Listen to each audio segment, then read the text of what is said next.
네, 오늘 말씀은 에스겔 7장인데 에스겔 7장 이스라엘 땅에 임할 심판 예언입니다.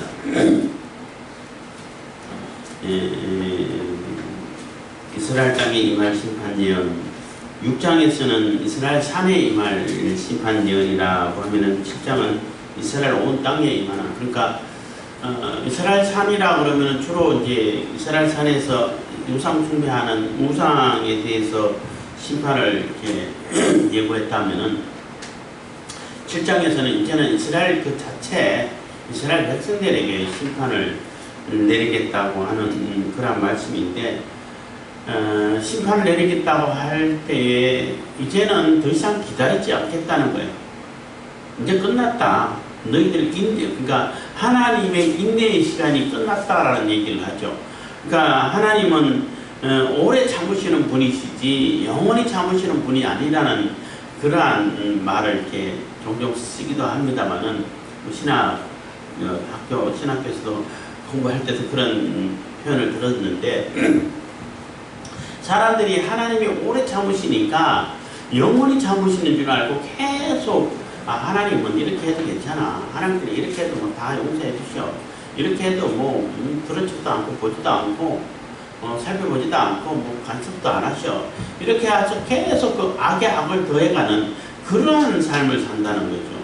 하나님은 한 번 더 기회를 주기 위해서 조금 더 참으시고 기다려 주셔서 회개하고 돌이키기를 바라는데, 그 이스라엘 백성들도 어리석은 인간들은 그것을 이용해서 하나님을 이용하려고 하는 그런 어리석은 사람들이, 그게 사람인 거예요. 그게 어리석은 사람인데 어떻게 하나님을 이용할 수 있겠습니까? 그렇지만 이용할 수 있다라고 생각하고 하나님께서 오래 참으시니까 그 오래 참으시는 하나님이 영원히 참으신다라고 생각하고 아예 그냥 간섭도 안 하신다 생각하고 계속 악에 악을 더해가는 거예요. 그렇지만 하나님은 이제 그만, 여기서 이제 그만하자 하는 그런 표현처럼 뭐 드라마 대사도 있었습니다만은 이제는 끝났다, 너희들 더 이상 기다려주지 않겠다 하고 이제는 완전히 심판하겠다, 아주 임박한 심판을 예고를 하는 거예요. 이제 다가왔으니까 더 이상 거기에는 자비도 없고 뭐 긍휼히 여기고 아껴보지도 않고 다 그대로 심판할 것이다, 임박해 왔다 라고 이렇게 예언을 하고 있는 것입니다. 이것조차도, 그러니까 임박한 심판을 예언하고 있는데 그 임박한 심판을 예언하는 것 자체조차도 지금이라도 회개하고 돌아오라는 얘기가 되는 거예요. 그러니까 지금까지 오래 기다리시면서 수없이 선지자를 보내가지고 회개하고 돌이키라, 그렇게 살지 마라, 그렇게 살면은 다 하나님 재앙을 받고 하나님 심판을 받는다 해서 수없이 많이 하나님께서는 선지자를 보내서 죄에서 돌이키기를, 죄에서 떠나기를, 정말로 하나님의 백성의 모습으로 살기를 이렇게 기대를 하고 원하고 해서 계속 수없이 많은 선지자를 보내서 얘기를 했지만은 안 들어왔어. 그래서 이제는 끝났어, 더 이상 기다리지 않을 거야, 심판할 거야 라고 메시지를 또 주는 거예요. 그 얘기는 임박해 있는 심판이 다가와 있지만은 그래도 그때라도 이때라도 지금이라도 돌이키고 회개하라는 거예요. 그러면은 살 길이 있다는 거죠. 물론 처음에 돌이키라고 했을 때 돌이켜서 하나님 말씀대로 잘 살다 가는 사람하고 혜택이 달라요. 은혜가 부어지는 은혜가 달라요. 임박해서 돌이키는 사람하고 용서는 받지만은 그동안 누리고 그 은혜를 입고 사는 그 혜택이 다르다는 얘기죠. 미리 회개하고 돌이킨 자들은 그동안 하나님의 자녀로서 하나님의 풍성한 은혜를 받으면서 풍성한 은혜를 누리면서 하나님 뜻을 이루고 하나님께로 가는 거지만은 임박해서 회개하는 자는 그런 거 못 누렸어 지금까지. 그렇지만은 회개하고 돌이키면은 하나님 앞에 용서를 받을 수 있다는 거예요. 하나님 앞으로 갈 수는 있다는 거죠.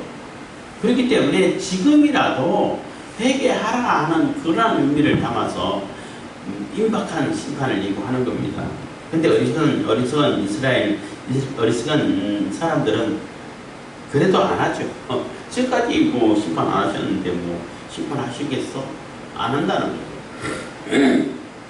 그래서 히스기야 왕 때 아수르 군대 18만 5천 명이 천사가 하루아침에 다 몰살시킨 것이 하나님의 큰 은혜지만은 그게 오히려 올무가 되고 재앙이 됐다는 거예요. 무슨 얘기냐면 그 일이 있었기 때문에 그 왜 어떻게 해서 그런 일이 있고 하나님께서 어떻게 해서 그런 일을 베풀어 주셨는지는 생각 안 해. 백성들이 회개하고 돌이키고 하나님께 돌아오고자 하고 하나님 찾고 하나님께 매달리고 하기 때문에 하나님께서 그 은혜를 베풀어 주셨는데 이스라엘 백성들은 그런 거는 생각 하나도 안 하고 그봐 예루살렘은 안 망해. 아수르 군대가 다 둘러싸고 있어도 하루아침에 다 하나님께서 멸절시켰잖아. 몰살시켰잖아. 멸망시켰잖아. 그렇기 때문에 뭐 하나님의 성전이 있는 이 예루살렘이 어떻게 망할 수가 있어. 절대 아무도 못 건드려. 근데 그 성전에는 가진 우상을 다 갖다 놨어. 멀리 가기 싫으니까 저 우상 숭배하다가 다시 와가지고 또 하나님께 제사 드리고 하기가 귀찮잖아요.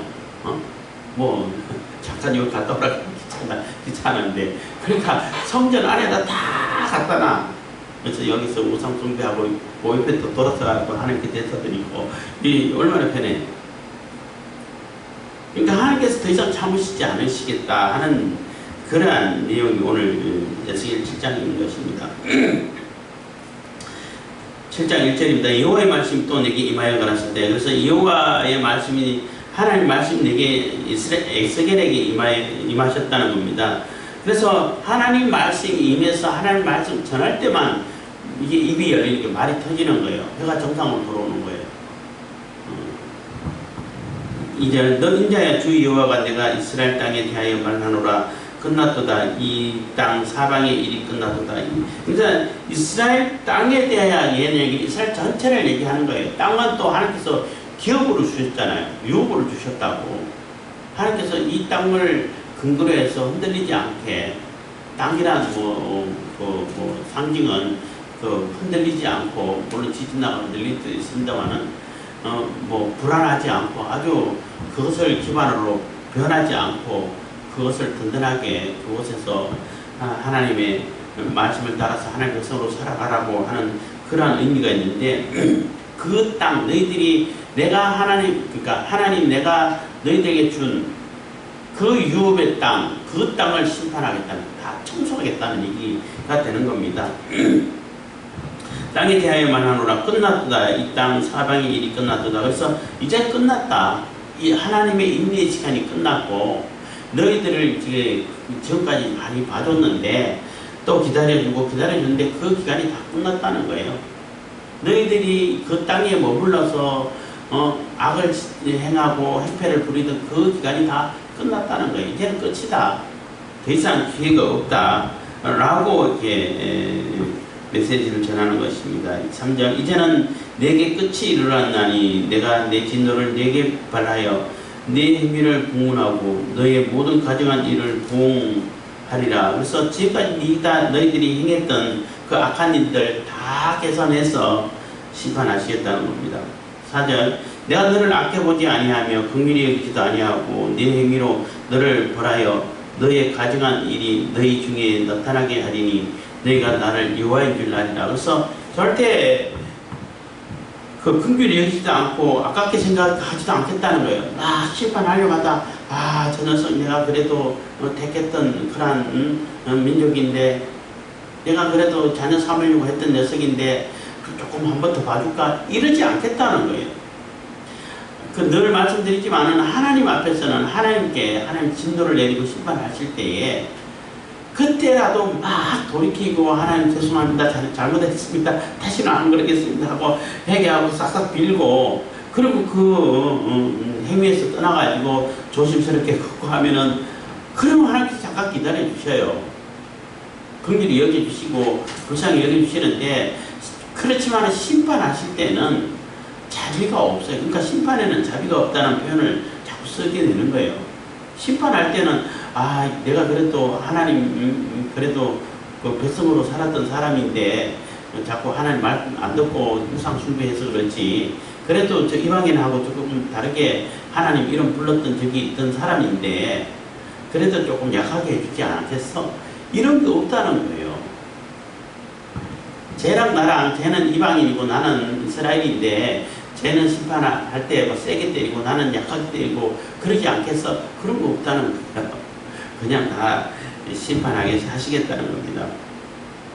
그래서 내가 너를 아껴보지 아니하며 긍휼히 여기지도 아니하고 내 행위대로 너를 벌하여. 그래서 네가 그러니까 하나님께서 구원해 주시고 건져 주시는 것은 하나님은 은혜로 구원해 주시고 건져 주시지만은 심판하실 때는 그 행위 하나하나를 다 따져가지고 다 계산해가지고 심판하신다는 거예요. 너희들이 무슨 일을 했는지 그거 다 기록해놓고 다 하나하나 따져가지고 심판하시겠다는 겁니다. 너를 보라여 너희 가정한 일이 너희 중에 나타나게 하리니. 그래서 얼마나 너희들이 가정한 일을 행했고 악한 일을 행했는지 다 드러내서 심판하시겠다는 겁니다. 너희가 나를 여호와인 줄 알리라. 그러면은 여호와께서 하나님이시었구나, 여호와의 말씀이 듣는 것이 복이었구나 라는 것을 그때서야 알 것이다. 물론 그때 알아봐야 뭐 늦었겠죠. 물론 이스라엘은 완전히 심판하시지 않고 징계를 하셔가지고 나중에는 돌이키게 하십니다만은 다 심판당하고 징계를 당해가지고 막 다 죽고 끌려가고 다 파괴되고 그때서야 하나님이 여호와께서 하나님이셨구나 이제 깨닫게 된다는 것입니다. 5절입니다. 주 여호와께서 가라사대 재앙이로다 비상한 재앙이로다 볼지어다 임박하도다. 그래서 하나님께서 여호와께서 가라사대 재앙이로다 비상한 재앙이라는 얘기는 아주 심각한 재앙이라는 얘기예요. 너희들이 감당할 수 없고 너희들이 도저히 피할 수 없는 그러한 재앙이라는 겁니다. 볼지어다 임박하도다. 그 재앙이 임박해왔다. 바로 코앞에까지 다 왔다는 겁니다. 6절 끝이 났도다 끝이 났도다 끝이 너를 치러 일어나나니 볼지어다 임박하도다. 그래서 끝이 났다 끝이 났다 끝이 너를 치러 일어났다 3번이나 반복하잖아요. 너무나 확실하고 임박했다는 것입니다.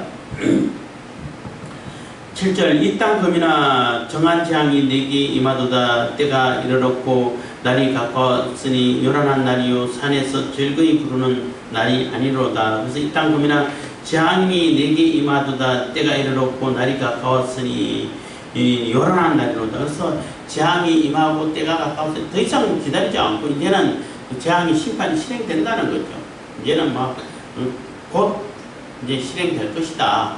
이 말이 끝나면은 심판이 실행이 될 것이다 라고 하는데 굉장히 요란할 것이라는 거예요. 막 온 사방이 난리치고 소리 지르고 막 비명 지르고 막 죽고 이렇게 하는데 소리 지르고 막 비명 뭐 큰 소리가 나가 하면은 보통 이렇게 즐거워서 잔치할 때 막 큰 소리로 지르고 그냥 뭐 소리 고성방가를 하고 노래고 하잖아요.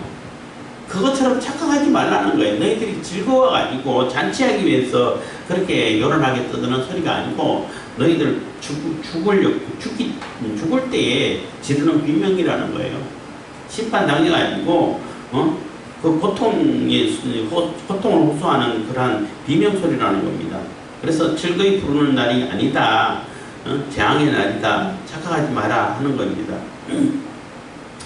8절 이제 내가 속히 분을 내게 쏟고 내 진노를 내게 이루어서 내 행위대로 너를 심판하여 내 모든 가정한 일을 내게 보호하되. 그래서 또 반복하죠. 이제 하나님의 진노를 다 쏟아서 내게 다 쏟아가지고 너희들이 얼마나 가정한 일을 행했는지 얼마나 더러운 짓을 했는지 악을 행했는지 화학을 채웠는지 그것을 다 드러나게 하겠다는 것입니다. 그래서 그것을 하나님께서 다 갚아주겠다는 거예요. 너희들이 행한 대로 그대로 갚아주겠다는 겁니다. 9절 내가 너를 아껴보지 아니하며 긍휼히 여기지도 아니하고 내 행위대로 너를 벌하여 너희 가정한 일이 너희 중에 나타나게 하리니 나 여호와가 치는 줄을 네가 알리라. 그래서 또 했던 말 또 반복하는 거예요. 그거는 너무나 확실하고 너무나 임박해 있다는 겁니다. 너무나 강조를 하는 거죠. 계속 반복하는 것은. 그러면서 나 여호와가 치는 줄을 네가 알리라 한 얘기는 이게 다른 신이 강해가지고 너희들이 핍박을 당하고 점령을 당하고 이렇게 전쟁에서 지고 하는 것이 아니라 너희들이 하나님이라고 말로만 했던, 그렇지만 아무런 관심을 가지지 않았던 그 여호와 하나님이 너희들을 친다는 거예요. 여호와 하나님이 이 성을 치고 이 성전까지 헐 것이라고 예언을 하고 있는 거예요. 이 예루살렘은 하나님께서 이게 택하신 성이고 하나님의 성전이 있기 때문에 아무도 이 성을 점령하거나 건들지 못해. 이렇게 안일하게 미신적으로 생각하고 있던 그 이스라엘 백성들에게 너희들이 생각하는 여호와 하나님, 그 여호와 하나님의 성전이 있는 그 여호와 하나님께서 그 성전을 허물 거야. 이 예루살렘 성을 다 허물어 버릴 거야. 다 진노해가지고 다 이제 심판할 거야. 그런데 누가 막아? 그 전능하시고 전지전능하시고 모든 일을 행하시는, 모든 것을 다 아시는 그 하나님이 이 성을 허물겠다는데 그것을 막아설 수 있는 존재가 어디 있냐는 거예요. 그래서 다 파괴되고 다 잡혀가고 난 다음에 그때서야 알게 된다는 겁니다. 10절 볼지어다 그날이로다 볼지어다 임박하도다 정한 재앙이 이르렀으니 몽둥이가 꽃피며 교만이 싹났다. 그래서 볼지어다 그날이로다 볼지어다 임박하도다. 너무나 임박해졌다는 겁니다.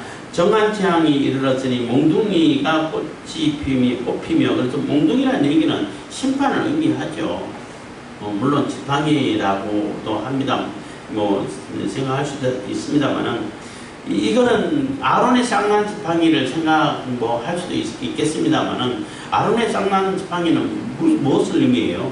내가 아론을 선택했다. 그건 내가 선택한 거야.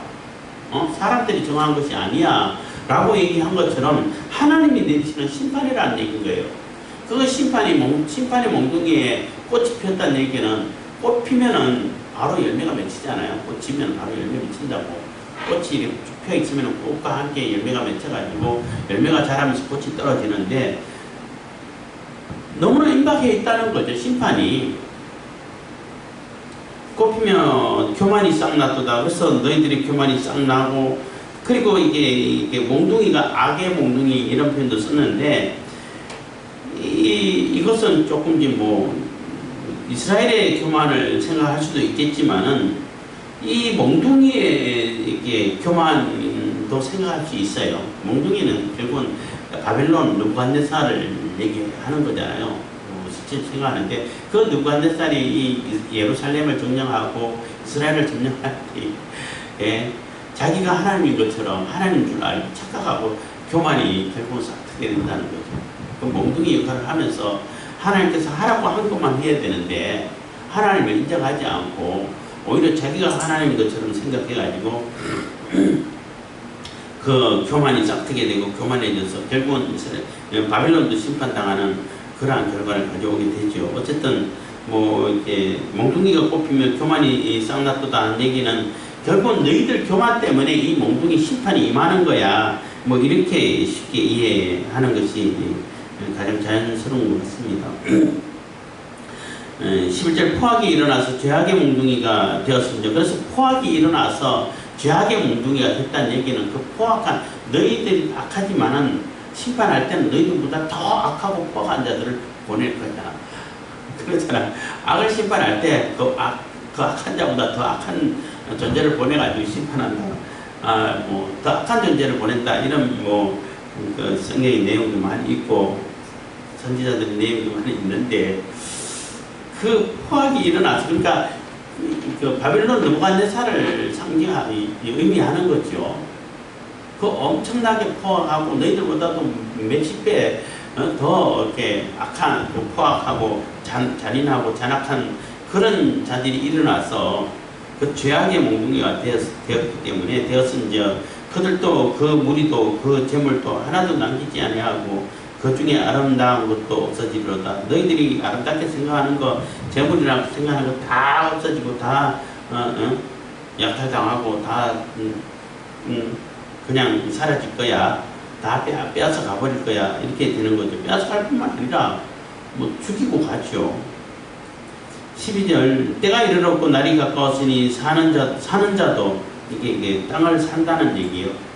사고 팔고 하는 사는 자도 기뻐하지 말고 파는 자도 근심하지 말 것은 진노가 그 모든 무리에게 임함이로다. 그래서 이 난리통이고 막 이렇게 그 심판이 임하고 재앙이 임하고 할 때에 전쟁이 임하면은 이 땅 가진 자들이 너무 급하고 뭔가를 이렇게 마련하기 위해 가지고 뭐 조금이라도 이렇게 그 뭐 자기 필요한 뭐 양식이라든지 필요한 것을 얻기 위해 가지고 땅을 또 자기가 가진 뭐 재물 같은 것을 아주 헐값으로 처분하잖아요. 그럴 때에 그 사는 사람들은 뭐 그냥 논 같은 논밭 같은 거 얘기할 때 논 한 마디 살 돈으로 뭐 10마디 사고 뭐 5마디 수십 배나 싸게 살 수 있고 또 뭐 이런 상태가 되기 때문에 그 사는 자가 굉장히 기뻐한다는 얘기. 와 이게 땡 잡았다 이렇게 생각하지 로또 맞았다 할 정도로 이렇게 기쁨으로 이렇게 산다는 겁니다. 파는 자는 너무나 근심하게 판다는 거죠. 이게 난리통 아니면은 제가 앞에 받을 텐데 완전히 10분의 1도 못 받는구나 이렇게 생각하고 판다는 거죠. 그러니까 근심하는데 그거 다 쓸데없다는 거예요. 뭐 파는 자도 사는 자도 다 심판 당해서 다 죽고 없어질 텐데 다 심판 당해가지고 다 뭐 사라질 텐데 그게 무슨 의미가 있냐는 겁니다. 그 모든 무리에게 임함이로다. 13절 판자가 살아있다 할지라도 다시 돌아가서 그 판 것을 얻지 못하리니 이는 묵시로 그 모든 무리를 가리켜 말하기를 하나도 돌아갈 자가 없겠고 악한 생활로 스스로 강하게 할 자도 없으리라 하였음이로다. 그래서 판자가 혹시나 살아있다 할지라도 다시 돌아가 가지고 그것을 얻을 수 있는 그런 기회는 사라졌다는 거예요. 이 13절을 얘기하게 되면은 그 예레미야가 아나돗에 있는 그 친척의 땅을 사는 그래서 사인하고 하는 그러한 모습이 있죠. 그 예언 중에 하나가 있어요. 행위의 예언이라고 그러죠. 땅을 사는 것은 이 땅이 반드시 회복할 것이라는 그 희망을 보여주는 것이라는 거예요. 그렇기 때문에 너희들이 결국은 희망을 가져라. 하나님께서 반드시 이 땅을 회복시킬 것이다 하는 메시지를 주기 위해서 땅을 산 것이고 그렇지만은 당장에 그냥 회복되지는 않죠. 여기 13장에서는 이게 서로 이렇게 배치된다라고 생각할 수도 있는데 배치되는 거 아니라 13장에서는 땅을 팔아가지고 그것을 바로 또 전쟁 끝나면 바로 돌아와가지고 뭐 그 땅을 찾고 이러지 않을 것이라는 거예요. 이런 일은 없다는 거예요. 물론 나중에 70년 후에 다시 돌아와가지고 이스라엘을 회복시키기 위해서 남은 자를 남기고 이런 것이 되겠지만은 판자는 지금 당장 회복할 수 있는 길이 없다는 겁니다. 그래서 판자가 살아있다 할지라도 다시 돌아가서 그 판 것을 얻지 못하리니 왜냐하면 70년 지났는데 팔고 사고 팔고 하는 사람들은 이미 나이가 다 들었고 70년 후면은 이미 그 후손이 아들이나 손자가 가겠죠. 그렇다고 해가지고 이거 내 거다고 주장도 제대로 못하게 될 거라는 거죠. 그것도 하나님께서 돌이키는 자가 남은 자에 속한 자라야 돌아갈 수 있는 거겠죠. 그렇지만 이게 자기 욕심대로 팔고 또 그 하나님 뜻대로 살지 않는 자들은 결국은 다 심판당해서 죽고 그 후손도 돌이키지 않으면 돌아갈 수 있는 방법이 없고 하는데 그래서 여기 13장에서는 너희가 팔고 전쟁이 끝나면 바로 돌아가서 찾을 수 있다는 그런 희망을 가지지 말라는 얘기가 되는 거예요. 예레미야가 산 땅은 하나님께서 반드시 언젠가는 뭐 70년 후라고 얘기했지만 언젠가는 반드시 이 땅을 회복시키실 것이다 라는 회복의 메시지를 주는 것이고 여기 13절에서 얘기하는 것은 너희들이 자기 땅, 자기 욕심을 따라가 산 땅을 자기가 금방 이 전쟁 끝나고 돌아와가지고 바로 이렇게 찾을 수 있는 그런 일은 없을 거라는 겁니다. 그리고 악한 생활로 스스로 강하게 할 자도 없으리라. 그래서 그런 가진 악을 다 행해가지고 자기가 생활을 해왔고 그 생활로 인해가지고 그 사람들이 강해지고 그런 일이 없을 거란 거예요. 왜냐하면 악은 심판 당할 거니까. 하나님께서 심판하실 거니까.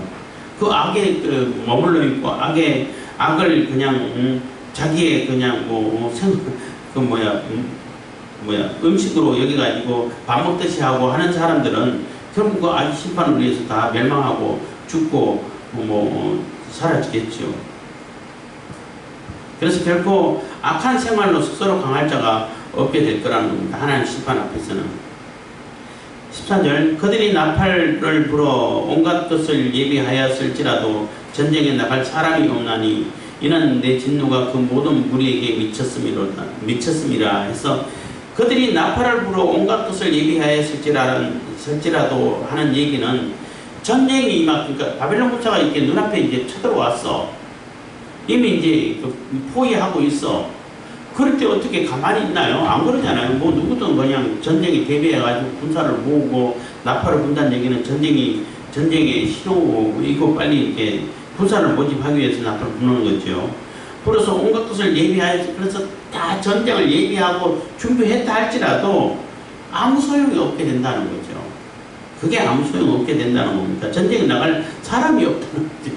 아니 전쟁이 나가지고 적군이 쳐들어왔는데 막 나팔 불어가지고 전쟁하기 위해 가지고 군사들을 모으는데 군사들이 하나도 없어. 다 도망갔어. 이미 다 군대 나갈 만한 사람, 전쟁할 만한 사람 다 포로로 잡혀가고 쓸만한 사람, 똑똑한 사람 다 포로로 잡혀가고 나머지 필요 없는 사람들은 다 죽고 또 전쟁에서 힘쓸 만한 그러니까 군사가 될 만한 사람들은 이미 다 죽었고 다 죽여버렸죠. 위협이 되고 조금 힘쓰겠다 싶은 사람은 다 죽이죠. 머리 쓰겠다는 사람들은 데려가가지고 자기들이 쓰는 거고. 그렇기 때문에 아무리 나팔 불어도 전쟁 나갈 사람이 없다는 거예요. 다 도망가고 그래도 조금 약삭빠른 사람들은 빨리 산으로 도망가가지고 목숨이라도 구제하고 있는 사람들은 전쟁이 나오겠어요? 안 나오죠. 그래서 전쟁에 나갈 사람이 없나니 이는 내 진노가 그 모든 무리에게 미쳤습니다. 그래서 하나님의 진노가 미치지 않는 그러한 사람이 없다는 거예요. 다 모든 사람에게 다 그 하나님의 진노가 임했다는 겁니다. 밖에는 칼이 있고 안에는 온역과 기근이 있어서 밭에 있는 자는 칼에 죽을 것이요 성읍에 있는 자는 기근과 온역에 망할 것이며 그래서 밖에는 칼이 있다는 얘기는 포기하고 있다는 거예요. 도망간다고 나가면 붙잡혀서 다 죽는 거죠. 칼에 죽는 것이고 그 성 안에 있는 사람들은 포위하고 있으니까 먹을 것도 없고 또 오래되고 하니까 그냥 기근이 굶어 죽고 또 죽은 사람들이 시체도 처리 제대로 못하다 보니까 이제 전염병이 돌고 이렇게 해서 또 병으로 죽고 전염병으로 죽고 뭐 이렇게 된다는 겁니다. 심지어 도망하는 자는 산 위로 피하여 각기 자기 죄악 바닥에 골짜기 비둘기처럼 슬피 울 것이며 그래서 혹시나 도망해가지고 어떻게 잘 이렇게 포위망을 뚫고 도망가가지고 저 산에 가지고 숨어있는 사람들은 숨어서 안 나오죠. 숨어있는 사람들은 거기서 그냥 슬피 운다는 거예요. 슬피 울고 이렇게 우리 죄악이 우리 의의 죄가 이렇게 컸구나 라고 운다는 겁니다. 그래서 골짜기 비둘기처럼 슬피 울 것이며 하는 얘기는 비둘기 소리가 되게 슬프게 들리잖아요. 비둘기 소리가 굉장히 슬프게 들려요. 슬프게 꾸룩꾸룩 하는 소리를 내는데 산에서 비둘기 소리 이렇게 들리면은 참 슬픈 느낌이 든다는 겁니다. 그것처럼 그 산속에 숨어가지고 슬퍼하고 혼자 울고 있게 될 것이라는 겁니다. 17절 모든 손은 피곤하고 모든 무릎은 물과 같이 약할 것이라. 그래서 모든 손이 피곤하다는 얘기는 더 이상 싸울 의지 자체가 잃어버렸다는 거예요. 모든 힘이 풀려가지고 그냥 겁에 질려서 덜덜덜 떨고 있는 손이 덜덜덜 떨리는 수전증처럼 이런 상태에 겁에 질렸다는 거죠. 모든 무릎은 물과 같이 약할 것이라는 얘기는 모든 무릎이 풀려가지고 제대로 걷지도 못하고 물과 같다는 얘기는 너무나 겁에 질려가지고 오줌을 지리는 것을 얘기하는 거예요. 물이 무릎을 타고 바지춤에서 무릎 타고 내려오는 얘기는 오줌을 지린다는 얘기. 너무나 겁에 질려서 드라마 할 때 이순신 불멸의 이순신 그 드라마였나 하여튼 할 때 이순신이라는 이름만 들어도 일본 병사들이 막 오줌을 치리는 그런 장면이 나와요. 왜냐하면 이순신하고 싸웠다 하면 그 다 박살나거든. 싸웠다 하면 박살나. 상대가 안 돼. 싸움 자체가 안 돼. 그래서 누구죠? 갑자기 그 대장 이름, 최고 권력자 이름 생각 안 나는데, 그 사람이 나중에 이순신하고 절대 싸우지 마라. 이순신하고 대면하면 무조건 피해고 도망가라. 그래서 싸움 금지 명령까지 내릴 정도로 이렇게 됐는데, 어쨌든 그 장면에서 그냥 뭐, 이순신이 출동했다 그러면은, 외부들은 그냥 일본 병사들은 뭐 오줌을 줄줄 치리고 하는 그런 장면이 나왔는데, 그것처럼 너무나 겁에 질려가지고 오줌을 지리는 그러한 상태가 될 거라는 겁니다. 18절. 그들이 굵은 배로 허리를 묶을 것이요, 두려움이 그들을 덮을 것이요, 모든 얼굴에는 수치가 있고 모든 머리에는 대머리가 될 것이며 모든 머리는 대머리가 될 것이며, 그래서 뭐 말로 다 할 수 없는 슬픔을 당할 것이고 수치를 당하고 부끄러움을 당할 것이라는 얘기인 거예요. 굵은 배를 허리에 묶는다는 얘기는 굉장히 슬픔을 표현하는 거죠. 그들이 덮을 어마어마한 슬픔이 그들을 이렇게 덮을 거라는 겁니다. 그들에게 임할 거라는 거죠. 모든 얼굴에는 수치가 있고 모든 머리는 대머리가 될 것이며, 그래서 얼굴에는 수치를 당하고 대머리가 된다는 얘기는 머리 깎고 머리를 빡빡 깎는다는 얘기는 굉장히 큰 수치를 얘기하는 겁니다. 부끄러움을, 모욕을 당한다는 것이 되는 겁니다. 19절. 그들이 그 은을 거리에 던지며 그 금을 오해물 같이 여기리니 이는 여호와 내가 진노를 베푸는 날에 그 은과 금이 능히 그들을 건지지 못하며 능히 그 심령을 족하게 하거나 그 창자를 채우지 못하고 오직 죄악에 바치는 것이 됨이로다 해서, 그들이 그 재앙을 당하고 심판을 당할 때에 그 은금 폐물이 아무 쓸데없게 된다는 거예요. 아무런 소용없게 된다는 거죠. 오물처럼 여기게 아무런 뭐 쓸데가 없는데 오물처럼 여긴다는 얘기는 오히려 그것 때문에 자기가 죽죠. 그래서 막 금은 보화를 가지고는 그냥 이거 줄 테니까 살려주세요 하면은 그 병사가 그거 가져가고 죽이고 가지 뭐 살려줘. 그렇잖아요. 그리고 그거 감춘다고 뭐 감추지나요. 죽이고 뺏어가지. 차라리 없는 게 살 수 있는 확률이 조금이라도 높다는 거지요. 아무것도 없어. 그래서 무조건 도망가. 아무것도 없어도 죽어요. 그냥 만나면은. 죽이죠. 아무것도 없으니까 또 죽이죠. 그러니까 아무것도 없으니까 그 챙길 것도 없고 빨리 도망갈 수 있잖아요. 그러니까 응급폐물이 많고 보물이 많으면 그거 챙겨야겠다고 생각하다 보면 지체하게 되고 또 죽게 되고, 그래서 그 은이나 금 이게 보물이 아무 쓸데없게 되고 오히려 오물처럼 여기게 되는 그러한 장애물로 여기게 된다는 겁니다. 그것이 많다고 해가지고 그 심령을 족하게 하거나 뭐 그것으로 인해 가지고 뭐 응급폐물을 인해 가지고 뭐 내가 조금이라도 유익을 얻는다든지 그런 거 없다는 거예요. 아무런 만족도. 그래서 뭐 심령을 족하게 하거나 그 창자를 채우지 못하고, 창자를 채운다는 얘기는 이것도 또한 만족을 얘기하는 거예요. 심령을 채우는 거나 창자를 채우는 거는데 내가 풍족하게 음식이라도 배부르게 먹을 수 있는 이런 것조차도 못한다는 거예요. 그래서 그 포위당하고 있고 먹을 거 없고 그러면 아무리 돈 많이 갖다 준다 한들 수백억을 갖다 준다 한들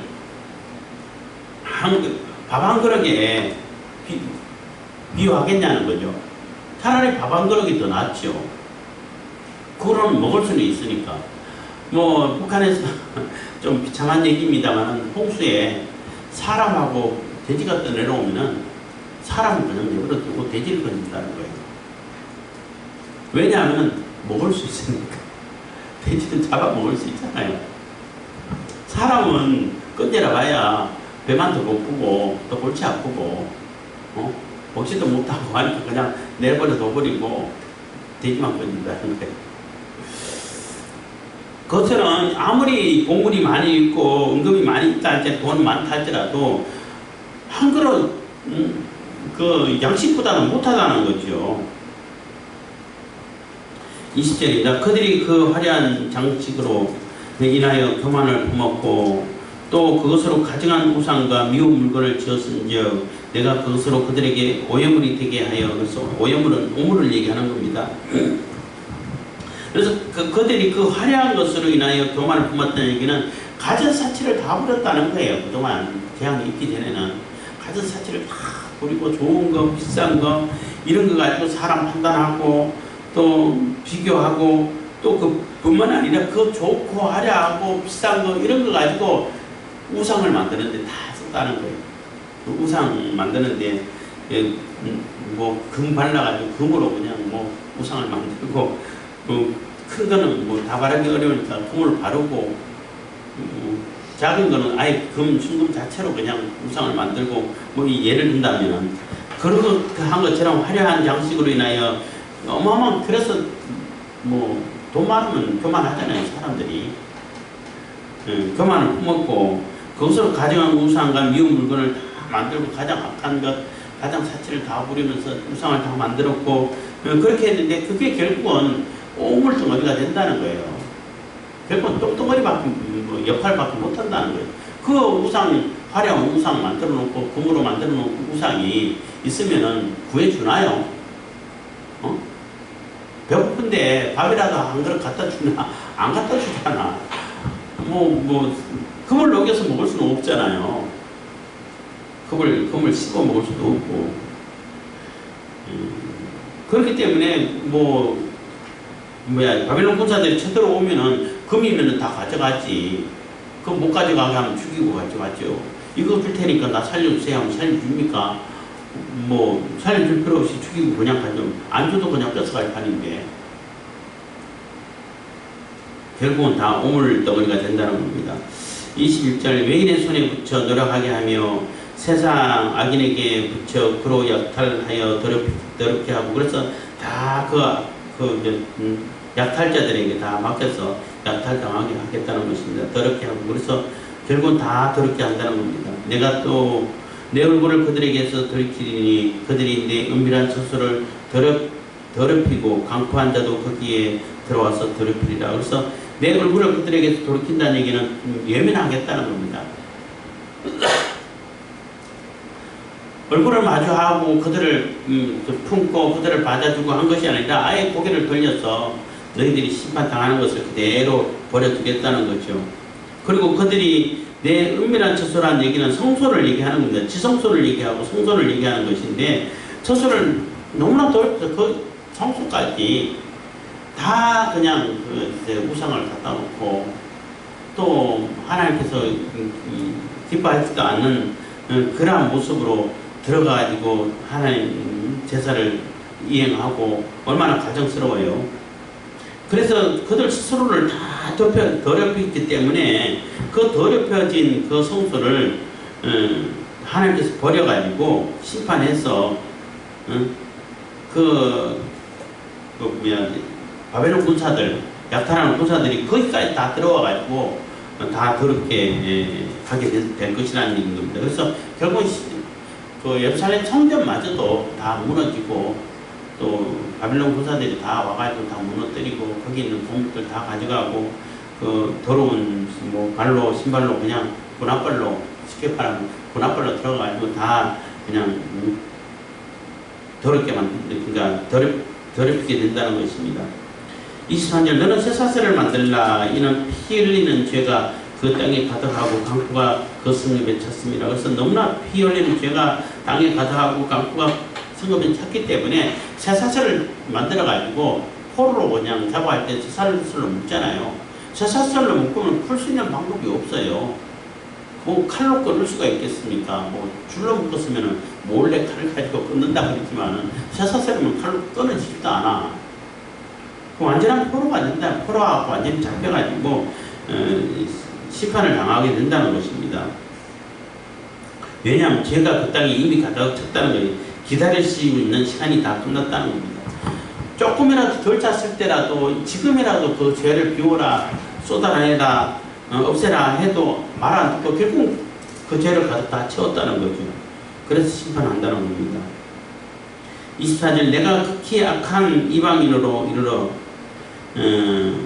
그 집들을 점령하게 하고 악한 자의 교만을 그치게 하리니 그 성소가 더럽힘을 당하리라. 그래서 극히 악한 이방인으로 이르러, 그래서 이스라엘보다도 더 악한 존재들을, 바벨론 군사들을 보내가지고 그 집들을 다 점령하게 만든다는 겁니다. 그래서 악한 자의 교만을 그치게, 그 악한, 여기서 악한 자는 이스라엘의 악한 자들이죠. 절대 하나님 이 성전은 허물지 않을 거야. 이 성전에 있는 동안에 절대 침범 못할 거야. 내가 이스라엘인데 예루살렘에 사는데 누가 나를 건드려? 이렇게 그러면서 가진 악을 다 행해. 가진 포악을 행하고 가진 악을 다 행하고 일반 백성들 억울하게 만들고 자기들 말 안 들으면 죽이고 그러면서 가진 우상 다 갖다 놓고 그렇게 하는 그 사람들을 너보다 더 악한 자들 보내갖고 너를 심판할 거야 하는 얘기가 되는 겁니다. 그래서 그 교만을 거치게 한다는 얘기는 다 심판하겠다는 겁니다. 다 죽이게 된다는 겁니다. 그래서 그 성소가 더럽힘을 당하리라. 그래서 하나님의 성전까지도 다 파괴당하는 그러한 일이 있을 거라는 겁니다. 25절 패망이 이르르니 그들이 평강을 구하여도 없을 것이라. 그래서 결국 패망을 당하고 다 심판을 당하고 다 해파당하고, 그래서 그제서야 하나님 살려주세요, 평안을 주세요, 이 악한 무리들 다 물리쳐주세요 해도 소용없다는 거예요. 그대로 심판당하고 점령당할 거라는 겁니다. 평안을 구해도 없을 것이라. 26절 한난에 한난이 더하고 소문에 소문이 더할 때에 그들이 선지자에게 묵시를 구하나 헛될 것이며 제사장에게는 율법이 없어질 것이요 장로에게는 모략이 없어질 것이며. 그래서 한난에 한난을 더하고 소문에 소문이 더한다는 얘기는 전쟁의 소문이죠. 전쟁이 이미 쏟아져 가지고 예루살렘 성이 무너져서 바벨론 군사들이 쏟아져 들어올 때 그때서야 이제 선지자를 찾고 하나님의 율법을 찾고 또 장로들에게 뭐라고 구하면은 있겠습니까? 없죠. 그동안 선지자들 수없이 예레미야서는 얘기해도 진짜 하나님께서 보낸 선지자들은 다 쫓아내버리고 심지어는 죽여버리고 말 안 들어버리고 반대로 하고 자기들이 듣고 싶어하는 자기 귀에 달콤한 그런 얘기만 해주는 거짓 선지자들만 주변에 갖다 놓고 얘기 들으려고 하는 그런 상태인데, 묵시를 보고 하나님 말씀 구하면 있습니까? 거짓 선지자들이 이 성 괜찮다, 절대 하나님 보호할 거다 했는데 벌써 눈앞에 들어와가지고 바벨론 군사들이 와가지고 다 부수고 있는데, 집에 다 불 지르고 있는데 그때 뭐라고 하겠어요? 뭐 할 말 없죠. 거짓말을 했다는 거 그때서야 다 드러나겠죠. 그러니까 묵시가 없고 제사장에는 율법이 없어질 거죠. 제사장들은 그동안 율법을 따라가지고 살았나요? 율법 지키지도 않고 율법에 대해서 관심도 없고 가르치지도 않았고 그러니까 율법을 이용해가지고 자기들이 이렇게 편리한 대로 자기들을 이렇게 섬기도록 만드는 요렇게 이용만 했죠. 그런 상황에서 제대로 율법을 어떻게 가르칠 수 있겠냐는 겁니다. 장로에게는 모략이 없다는 얘기, 그때 가가지고 그때 무슨 모략, 청약이 있겠어요? 이미 당하고 그런데 그러기 전에 하나님께로 돌아왔어야 했으면 가능했는데 피할 수 있는 방법이 없다는 얘기, 모략이 없다는 얘기는 이게 그 바벨론 군사를 피해가지고 이겨내고 물리칠 수 있는 그런 책략이, 그런 모략이 없다는 거예요. 그냥 당하는 수밖에 없다는 거죠. 이미 시간은 늦었다는 겁니다. 27절 왕은 애통하고 방백은 놀람을 왕은 애통하고 방백은 놀람을 옷 입듯 하며 거민의 손은 떨리리라. 내가 그 행위대로 그들에게 갚고 그 죄악대로 그들을 국문한 적 그들이 나를 여호와인 줄 아리라. 그래서 다 돌아가고 심판을 당하고 왕은 애통당한다는 얘기는 왕도 결국 붙잡혀가지고 아주 비참한 시드기야 왕이 굉장히 비참한 상황을 맞이했죠. 그렇게 아니 이미 둘러싸고 직전인데 예레미야가 지금이라도 항복하세요. 하나님은 심판을 받아들이세요. 할 때 자꾸 이렇게 독대를 청했잖아요. 뭐 하나님 말씀 없냐? 있어요. 그 하나님 말씀 없냐라고 묻는 것은 내가 항복 안 하고 하나님이 이 바벨론 군사를 딱 이렇게 아수르 군대처럼 몰살시킬 수 있는 그런 말씀이 없냐? 요런 이 의도로 묻는 거예요. 예레미야는 그게 아니고 하나님 말씀은 있지. 지금이라도 항복하세요. 그러면 목숨은 건질 수 있습니다. 하니까 시드기야가 뭐라고 그래요? 그러면은 나를 욕하지 않을까? 욕 먹으면 어때? 그 정도 욕은, 그 정도의 수치는 감안할까? 그동안 했던 거에 비하면은 뭐 너무나 가볍잖아요. 감안해야지. 그거 내가 항복하면은 이스라엘 사람들이 나 욕할 텐데. 그래서 결국은 안 했어요. 아내가 어떻게 됐어요? 결국은 몰래 도망갔는데 결국은 잡혀가지고 돌아와가지고 가전 굴욕을 다 당하고 자기가 보는 앞에서 자기 친아들도 다 죽이고 결국은 자기 자녀들까지 다 죽이는 당하는 걸 보고 죽는 것을 다 눈으로 지켜보고 그렇게 다 본 다음에 이제 볼 거 없지 그러고 눈을 뽑아버렸어요. 그리고 쇠사슬에 묶어서 질질질 바벨론으로 끌고 가버렸는데 얼마나 살았겠어요. 그것보다는 차라리 욕 몇 마디 듣는 게 낫지 않나요? 하여튼 그런 어리석음을 범했다는 겁니다. 그래서 그렇게 수치를 당하고 재앙을 당하고 심판을 당하면서야 하나님이시구나. 이 여호와께서 하나님이시였구나. 하나님께서 이렇게 진노를 쏟는구나 라고 깨닫게 된다, 알게 되겠다는 것입니다. 그래서 우리가 하나님께서 기다려 주실 때에 하나님께서 인내하고 참아 주실 때에 빨리 돌이키는 게 그게 지혜인 거예요. 그게 하나님의 은혜인 거예요. 하나님이 아무런 반응이 없다. 내가 무슨 짓을 해도 가만히 내버려 두신다. 그것 자체가 가장 큰 재앙이 사실은 가장 심판이에요. 내가 무슨 조금 잘못하면 바로 하나님께서 깨우치게 해가지고 들키게 해가지고 돌이킬 수 있는 기회를 주면 그게 큰 은혜예요. 차라리 그게 큰 은혜라고. 근데 내가 무슨 짓을 해도 아무런 일도 안 일어나. 뭐 심지어는 양심 가책조차도 이제 안 일어나. 그것만큼 큰 재앙이 없어요. 그게 큰 심판이 없어요. 그게 무서울 줄 알아. 그게 무서운 것이라는 거 알아야 된다고. 결국은 하나님께서 심판을 점점 하나님의 심판을 쌓아가고 있는 것밖에 안 되는 거예요. 그래서 아직 심판이 이르기 전에 돌이키는 것이 지혜고 은혜라는 것을 꼭 기억하시길 바라겠습니다. 기도하겠습니다. 사랑해 주시는 감사합니다.